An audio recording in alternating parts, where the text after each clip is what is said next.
Alright, morning to the 4 or 5 people who've been watching the regular videos. So I don't want to talk about vaccines today, so I've just decided that I'm gonna just talk about US. I'm kind of not just the US, but I'll start with the US and I'm gonna go into something else real quick. So there's been, God, where do you even start? There's a massive amount of division in that country at the moment, and I think it's obviously very tough to watch because they've been a world leader for a lot of things for a long time, and you really don't want to see a country like that turn in on itself. It's very sad to see. And they're now rioting again over the death of another man who's been shot by the police, just in absolutely like the man resisted arrest and all, but Jesus Christ, like the woman how do you accidentally pull out a gun and shoot someone? Like, it's just ridiculous. I'll cover it in another video, but I really don't think police officers should be armed for traffic stops. I mean, you can keep your gun in the car, fine, I get it, it's America, there's a lot of guns, but as much as I respect Americans' right to bear arms, if conservatives are right about most people who carry guns being good people, then you don't need to be carrying guns when you're conducting ordinary traffic stops. I don't think that makes sense. There's obviously cases where you might get... Anyway, sorry, that's another day's talk. The real talk thing I wanted to talk about was that the division in America that exists at the moment, and the way we all kind of... If we look at it at all, the way we look at it, the way we treat it, and really my curiosity about what is going on in Europe, because I really think that the difference between America and Europe largely at the moment is not that America is significantly more turned in on itself, divided, but rather that both sides of the division see substantial representation. What I mean by that is there are a lot of protests, and they're riots, and occasional riots in Europe, and they go on from the UK to France to Italy to Germany to, I believe, Denmark. The Netherlands are doing huge protests over COVID as well. There's all sorts of stuff going on, and there's clear division, but I don't see it represented equally in the media so much. And so I'm really kind of curious about what I've kind of had on my mind basically since for a while now. Is my thoughts on it's not that America is more divided, it's that the division sees more coverage. The division sees more attention, and I feel like they're more aware of internal issues in their own country. And it gets crazy stuff like the election of Donald Trump, and in my opinion, the election of Joe Biden. But it also creates opportunities for conversations and hopefully progress, and hopefully eventually reaching across the party lines and actually starting to make some progress in terms of healing. Whereas in Europe, it doesn't seem to be going that way. You have rioters in Rome at the moment, not rioters, but, protesters who will eventually become rioters if they don't get their needs met in Rome, who are attempting to, I believe, see elected officials, and the police basically block their way, and they can't go in and they can't see them. And I understand why, because they're all wound up, but it doesn't seem like it doesn't seem like they have any representation out there standing for them. Now, maybe it's the case that they do, and it's just because I'm getting it through only certain media sources, because most of it will all be in Italian, obviously, but it appears to be that they are unrepresented, or at least feel unrepresented. And I think that was worse than what you have in America. Like, in America, at least, I get that a lot of people hate Trump and all that kind of stuff, but since he's been elected, there's kind of been a resurgence in the kind of proud to be conservative type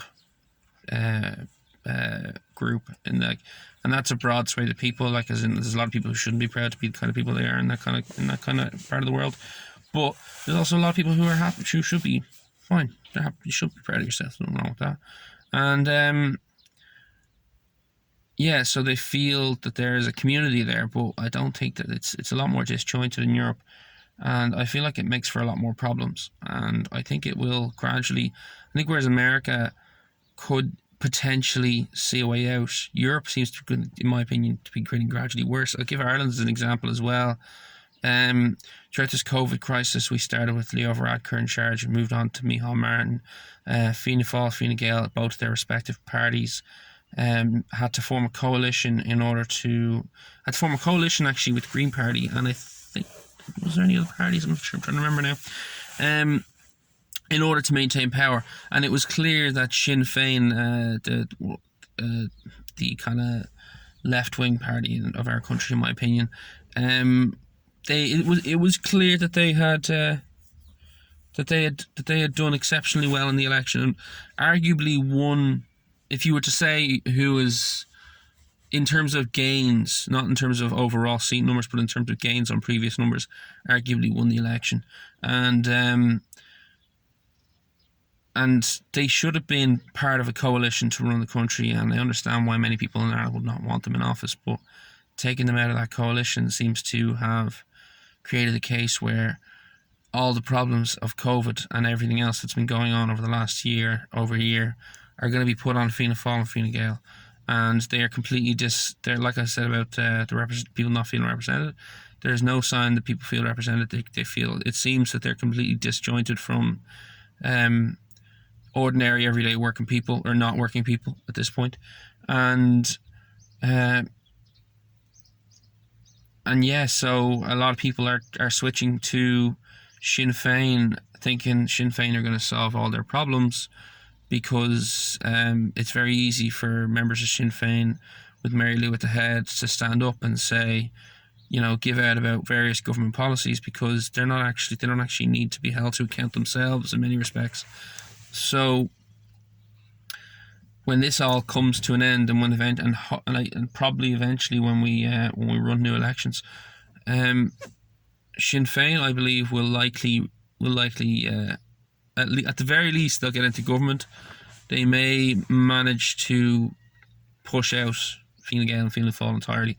I don't know. And it will make for a very difficult period of time afterwards. Like, as in, I'm pretty sure that will be worse for our country than having the other two in charge. The other two who I don't like in charge.